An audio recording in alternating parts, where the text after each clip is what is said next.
ఒక అబద్ధానికి రెక్కలు కట్టి ఏ రకంగా వీళ్ళు దుష్ప్రచారం చేస్తూ ఉన్నారంటే, ఆ నేషనల్ టీవీ ఛానల్స్ కూడా ఒక్కొక్కసారి నేను చూస్తూ ఉన్నప్పుడు, ఆ నేషనల్ టీవీ ఛానల్స్ కూడా వాళ్ళకు తెలిసి చేస్తూ ఉన్నారో తెలియకుండా చేస్తూ ఉన్నారో నాకు కూడా బాధ అనిపించింది. ఎందుకనంటే ఒక గొప్ప వ్యవస్థ, వెంకటేశ్వర స్వామి వ్యవస్థను రోడ్డు మీదకి తీసుకొచ్చే కార్యక్రమం చేస్తూ ఉన్నారు. ఏ తప్పు జరగకపోయినా కూడా తప్పు జరిగినట్టుగా చూపించి మన రాష్ట్ర పరువును, వెంకటేశ్వర స్వామి దేవాలయ పరువును బజారుకిడ్చే కార్యక్రమం జరుగుతూ ఉంది. కాబట్టి ఇంగ్లీష్లో కూడా 4 మాటలు చెప్పి నేషనల్ టీవీ ఛానల్స్ కూడా జరుగుతూ ఉన్న విషయాల గురించి అవగాహన కల్పించాల్సిన అవసరం ఉంది.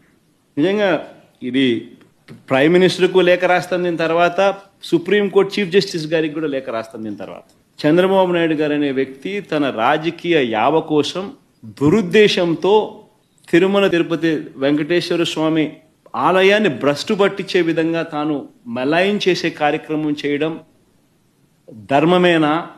దీని మీద ఎంక్వైరీ జరగాలి, చంద్రబాబు నాయుడు గారికి అక్షింతలు పడాలి అని చెప్పి కూడా లేఖ రాస్తాం.